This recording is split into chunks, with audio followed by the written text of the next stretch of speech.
The #1 inspirational movie in America is coming to DVD and Blu-ray in time for Christmas. Overcomer. What have you allowed to define you? Share the gift of Overcomer this holiday season. When you find your identity in the one who created you, it'll change your whole perspective. Overcomer. Starring Alex Kendrick and Priscilla Scheider. Available now on digital. Own it on Blu-ray and DVD December 17th.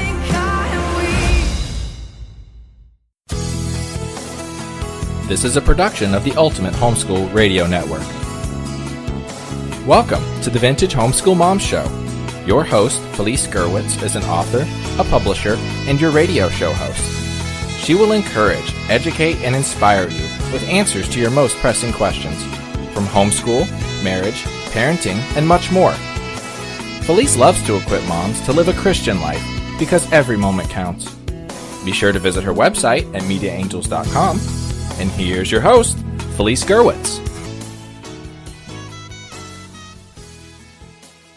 Hey everyone and welcome. This is Felice Gerwitz with an episode of Vintage Homeschool Moms. This is episode 385, and today we are going to be talking about ministry during the Christmas season. Well, if you were blessed to listen to some of my podcasts back in November, then you are going to recognize today's guest, which is Denise Mira. Welcome, Denise. Thanks, Felice. Pleasure to be here. I'm so happy to have you. And guys, you can find out more information at Denise Mira, and that's Denise, Mira.com. And Denise, you wrote a beautiful book that I want you to share with our audience. Well, Felice, when I was raising my boys and I was pioneering in life, I came from a non-Christian background, got radically born again, married a pastor, began to have babies one after another when I was never going to have babies. And so probably part of my therapy through all of it and joy was just journaling. And then if there was an opportunity for me to encourage women, it was always about parenting because that was my heart.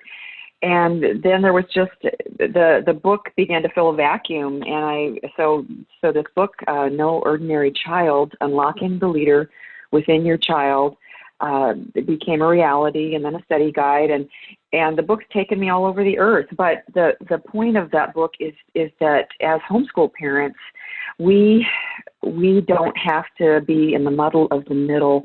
We can expect so much more in our parenting because we are the primary influence with our kids.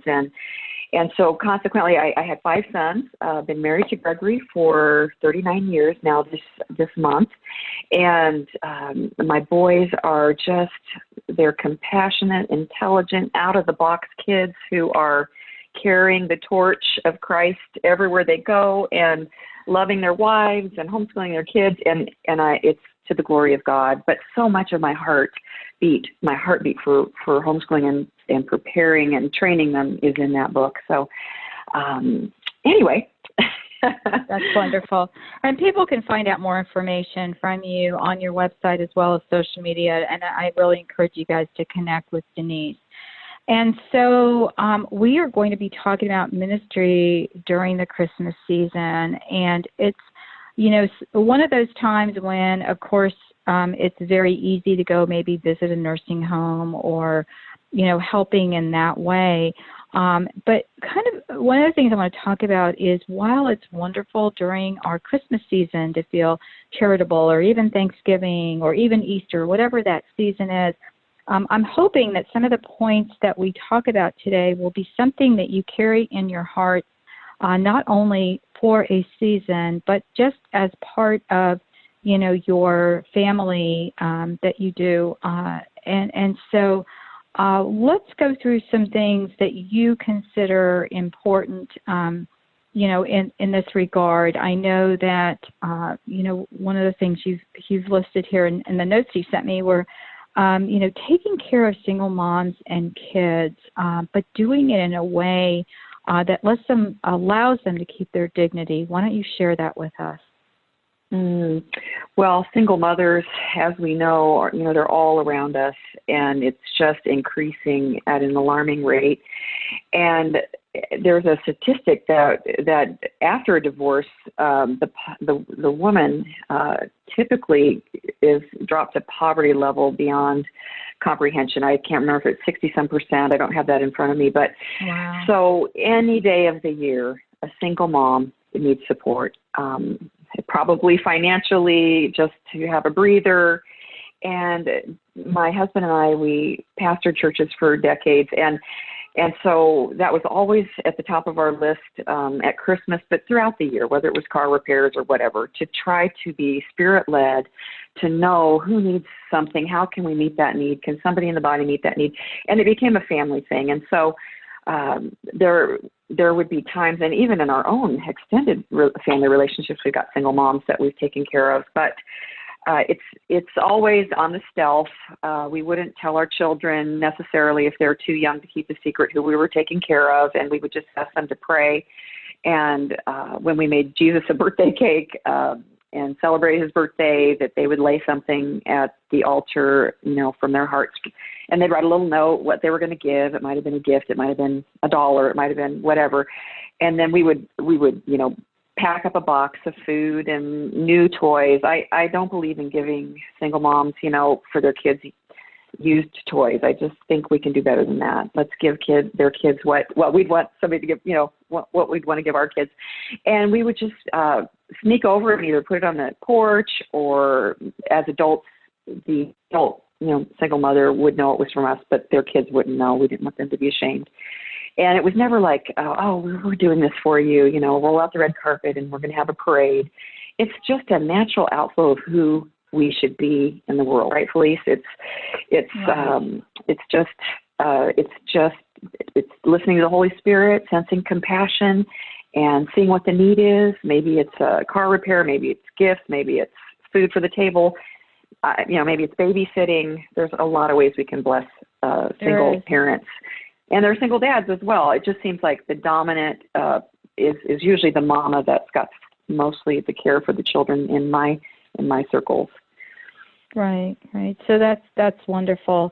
And then something our church has as well, and that's the angel tree. So at our church, that goes up, I believe it's like the first week of December, and you pick either there are angels on the tree that are paper angels, and on the back of it will have a child's age. So it might say something like a 15-year-old or a 12-year-old girl, or there might be an entire family if you have the resources that you could adopt, or it's a bicycle, or you could just donate money toward the bicycle, and then they'll pick up the church has funds from other people donating a little bit of money so that they can get this child a bicycle. So we don't know who the people are. There's just a number, and you return the present within a week or two, I believe, back to the church. The tree's set up, and then by the time they're collecting that weekend, when you go to church, you bring it.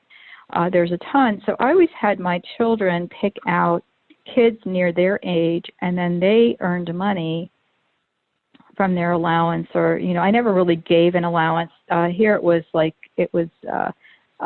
job descriptions were based upon if extra work from chores. So there might be something that I you can earn, like my grandkids do that now. Like, Grandma, can I earn money? And I'm like, yeah, 25 cents for that laundry folded, and or I'll just say well, if you go fix Nick's bed the right way, which they're great at. My son who his bed's always a mess, and he does fix it, but it's not. So anyway, I would just give them different things, and so these kids were earning money, and then they would use that money for the gift, and I just think it really helped. And they weren't chintzy, they would really give it thought and look at sales. I mean, homeschoolers, just think of all of the things that school, my kids say I can make anything into an academic subject. But so share with us your version, because you were talking about that, the angel tree. This is a power. Yeah, I think it's so special to me, because one of my favorite scriptures is Malachi 4:6. He will turn the hearts of the parents to the children, and the hearts of the children to their parents. or else I will come and strike the land with destruction. And as we see, fatherlessness is just epidemic, and it is the root of so many social ills. And I was reading the book by Charles Colson, The Story of His Life, and in there, Charles Colson, some of you young moms may not even know his name because but he was in the Nixon administration and did some bad things, went to prison, and he noticed that fathers in prison could not bless their children with gifts. They have no money, they have no way, and he built a bridge. So Angel Tree basically is where daddies in prison can fill out a card of what their kids really want, and these are good gifts. And I know from experience from people that I know, their kids were given just beautiful, brand new, Levi jeans or a boom box or what was their heart's desire. And these men, they turn in, as we sit here in November, they've already turned in the request for their children. And these gifts come to their children, not from you, not from me, but from their daddies. I could cry thinking about it because, we've all failed in life. We've all made mistakes, and these guys. So consequently, we've done that in our church, the same as you, where on the tree there will be little ornaments, paper ornaments, you grab one and you decide to fulfill that need. But as a family, I just love how they minister, and they usually do matching gifts. So they have summer camp. They have all sorts of things for prisoners' children to bless these children, and the testimonies of restoration between fathers and sons and daughters, and it's a beautiful thing. So that is, and it's according to your budget. If you grab the one that you can afford to fulfill, and you can maybe you have a lot you can do. Maybe you can only afford $15, $20, doesn't matter. There's a place for you at that table. And you can just imagine that little child opening a brand new gift, beautifully wrapped, of exactly what they put on their list. It's precious. Our kids are so blessed. They're rich. They don't need anything else. Americans, I think, even welfare Americans are in the top 5% of wage earners across the globe. So we can become real delusional about what we need. And I think we just need to be Jesus at Christmas and try to be Jesus in our own suit, in our own skin, to who we can reach out and touch at that tender time of year when so many children, that's all they know is poverty, and all they know is neglect. All they know is loneliness and hunger. They exist. My sons are contractors. They do work on apartment buildings and like HUD housing and Section 8s, and they can see in the window the little child has no slippers, no food, their hair is a mess, mommy and daddy aren't anywhere. They can just see the effects of fatherlessness in our nation. It breaks their hearts, and it's everywhere. And I think we can forget that when we can get on Amazon and order anything we want. So so that's important. So but it helps your kids understand it too, and I think that's part of what we're talking about today too, is making your children aware that's important. And so I remember one year one of our pastors asked us to ask me in particular to visit a lady at the nursing home that had been a parishioner at our church for many years, and then all her family had already passed. And so I always say God has a sense of humor, because I always avoided the nursing homes because I'm Italian, and my grandmother lived with us a lot. As my mother used to say, we have as much room as there's floor space. My dad lived with us for years before he passed.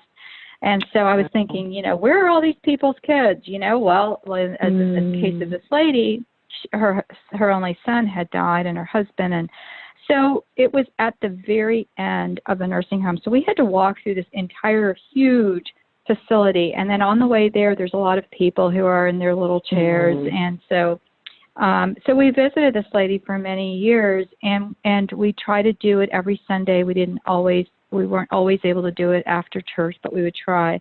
And so when you have kids, if they're sick, you shouldn't bring them and things like that. But our kids learned that it was not just Christmas time, not just Thanksgiving, not just holidays when you visited. And it was, like I said, it just really blessed them on the way there. One time my kids picked some weeds, little flowers, and they were passing them out to the residents. And on the way back out, my kids, one of my sons grabbed my hand and he said, "Mommy, I think I killed Grandma." And I'm like, "What?" And she was sleeping, Denise, I kid you not, and she had petals in her mouth. So I don't know if she ate the flower, and so, he sees her sleeping. So we had to go find an, RN or an orderly, and they just assured us the following week. I gave them, my husband had a business card. I said, please call this number and let me know that she's okay, because I'm thinking, oh my gosh. So after that, we had to keep an eye on our children, and, really, because we kind of knew they were passing out these flowers, but not paying a whole lot of attention as we were trekking all the way through. So, but the hunger in their hearts in nursing homes, right? It's always been one of my heartbeats. And and we've lived in neighborhoods for like 10 years with elderly people that they really can't, they can't cook anymore for themselves. They can't make homemade cookies. They can't, the littlest thing will just bless their hearts. We made paper plates, flower, happy faces. And you would have thought we ran out. And the ones that didn't get one were raising their hands, just wanting just something. And, every family has a culture that leads towards some expression of ministry. You don't have to do it like I do or like Felice does, but what's in your heart? What would God have you to do? It's usually as simple as what's on your heart, what's beating on your heart. And there's someone that needs you, that you are that connection point to Jesus. People are God's priority. It's not about perfection. It's not about the price of the gift. It's people. It's relationships. Mm-hmm. That's the gospel we live. And that's what you're building in your children, that DNA, that culture to care for others year round. It's, a lot of people, I hear these headlines, oh, the children are leaving the church. Oh, they're leaving the faith. Well, what exactly are they leaving? What were they learning all along? I feel like we have got to be that example. It's in our first, not because it's a religious exercise we're doing. Okay, curriculum 101 for December, let's love a family. No, it's because this is how we flow organically as a family. And that's what we've got to build, that organic culture of serving others. And so that's what ministry to me means, meeting needs with the love of Christ, and so many opportunities for that, whether it's collecting coats and gloves and hats for the homeless. That might be your jam. I have a friend who makes little Ziploc bags of sample toothpaste and deodorant and a few quarters or something, and hands them out to homeless people that are begging on the road. They're everywhere these days, and that may not be your thing. I have a family who, with the grandparents, all the way down to the grandchildren, ring the Salvation Army bells the entire season. I mean, this is a big job, and they do this all the way to the end, and it's their heart, and they're transferring that heart for the poor to their grandchildren through that method. You may not agree with any of these things, but there's something in you that your heart beats for a need, and that to me is what we're talking about here, who God made you to be. Yeah.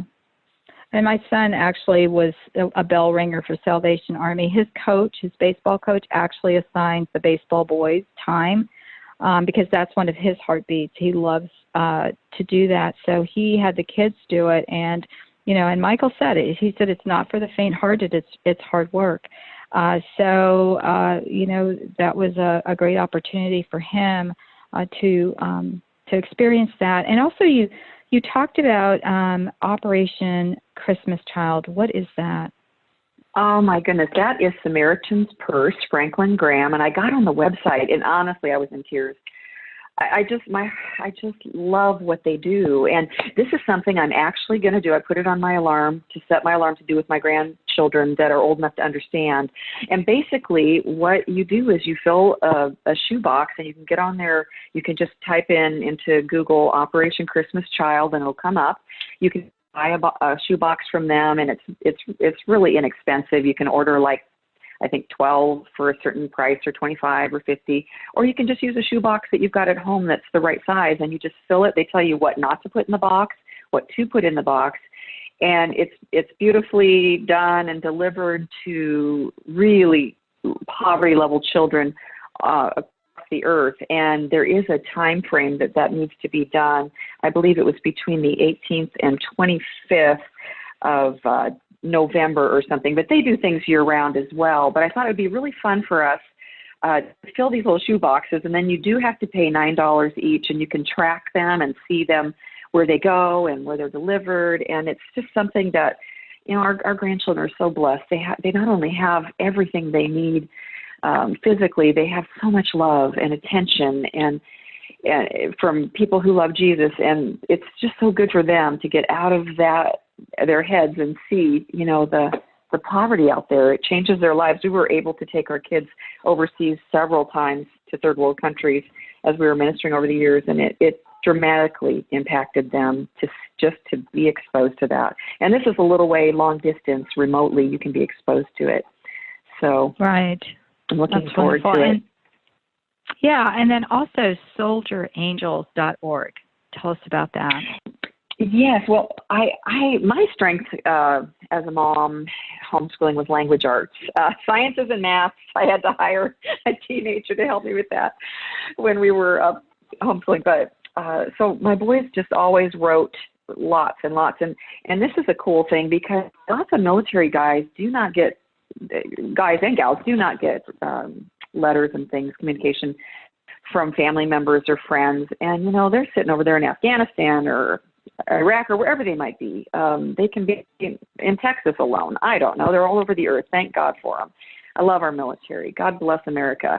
And, you know, to if you can host them in your home, great. But if you can't, and obviously I'm not going to give my child's name and address to an adult male, but you can wrap these letters in such a way and get on there and get information about how to be somewhat of a pen pal or do a holiday greeting. And if it can be an assignment for your homeschool and just sharing the love of Christ, letting any age child, you know, I used to have my little ones dictate to me and I'd write out the letter and then they would copy the letter. So it was in their words, but they would have to copy it from my dictation of their dictation. Anyway, don't want to get too complicated there, but it's just one other form that may fit your DNA is to send these letters to military people at the holidays that are alone while we're eating our turkey and dressing in lasagna and bolognese. Right. I know it's like you said, we're so blessed. And you know, in previous podcasts, you shared also about, you know, kind of foregoing those gifts at different times of the year through the family. And then you can actually use some of that money perhaps that you've budgeted for that for others. And it does help our children to understand because like you said, you know, as you get older, you really know, and if you're younger listening to this and you've already come to this realization, then you are truly blessed, and it's, you know, the grace of God. But it's, you know, understanding what is important and sharing with others is really amazing. That is one of the things that you cannot, you know, find in a thing or something you buy at the store. You know, and as you shared, you know, a lot of times just, you know, baking, doing some kind of baked goods or, you know, like we would do like Christmas bread or whatever that is, and sharing it with a neighbor or a friend or someone at church that, you know, if you say, well, I don't know anyone, all you have to do is go to your pastor or someone at church and that is an administration that could probably give you this information. Friends of ours did that one year. They adopted some families, and again, just to preserve their dignity, they didn't. These people did. They asked if they wanted to interact, and one year she said the families actually did, and they had a wonderful visit. And other times the families didn't. So, you know, kind of be open to what the family wants, you know, that you're gifting, that's good. You know, perhaps food or whatever.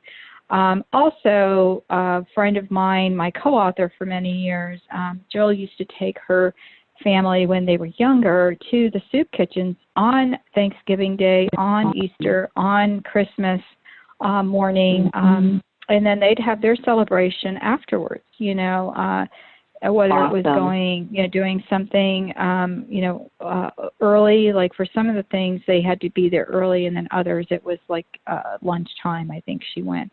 But it was such a blessing to hear the stories that they had. And I have to be honest, Denise, like sometimes I felt guilty because, I couldn't do that because everyone was coming to my house. And so Sure. my husband said that to me once. He said, well, you are in ministry, but your ministry is to family and extended family. And he was right. Same thing here. We often had people that were not relatives that were at the table, and it's just a blessing that we could open our homes and that we were able to do that. So however little you do or however much you do, it's all for the glory of God, right? And that's really the point of this entire episode. Absolutely. And the gift of time, and our elderly neighbors that were invited to our Christmas Eve bash, it's an appetizer bash, and everybody can bring something to share. It's amazing. People are so lonely, and elderly people have so much time now. And if I went to their door with my grandkids now, which I have done repeatedly, it's like Christmas every day when you do that for them. Right. And so, and absolutely in that season of child rearing and youngsters, you cannot have guilt heaped upon you because you're not making Christmas boxes and you're not doing homeless baggies. You are building the next generation. I like to say that homeschooling is the greatest MLM in the world, multi-level marketing scheme, because now I have taken that time to raise up these 5 adult sons who now are being Jesus to their culture, touching people I'll never know. I'll never know their names. And that's what you're doing. So if that's what you've got a capacity for, that is enough. No condemnation here. We've got to be free. We've got to be free. Jesus came to make us free. Right. And then, Denise, you have some things that we're going to link to your website. So if you're looking for that in the show notes. So, again, visit Denise at Denise Mira, and that's DenisseMira. Actually, it's written Mira for me, but it's Mira is the pronunciation. And also, visit MediaAngels.com, my website. If you are part of the Ultimate Homeschool Podcast Network, you and are on the email list, you have received a planner for this month. And there's going to be links to some of the other podcasts. I've done a couple of podcasts in years past on, giving gifts that kids really want. I actually did one for graduation time that was probably one of the most downloaded episodes, and it has a lot of information that doesn't cost a lot of money. Sometimes your kids just want to be with you, and that's something that really resonated in this episode today. So the show notes, again, are at vintagehomeschoolmoms.com. Look for episode 385, Ministry During the Christmas Season. Denise, thanks so much for joining me, and God bless. It's been such a pleasure, Felice. Thank you. Thanks for tuning in to the Vintage Homeschool Mom Show. Visit Felice at MediaAngels.com and TheVintageHomeschoolMoms.com. Vintage Homeschool Moms is a production of the Ultimate Homeschool Radio Network.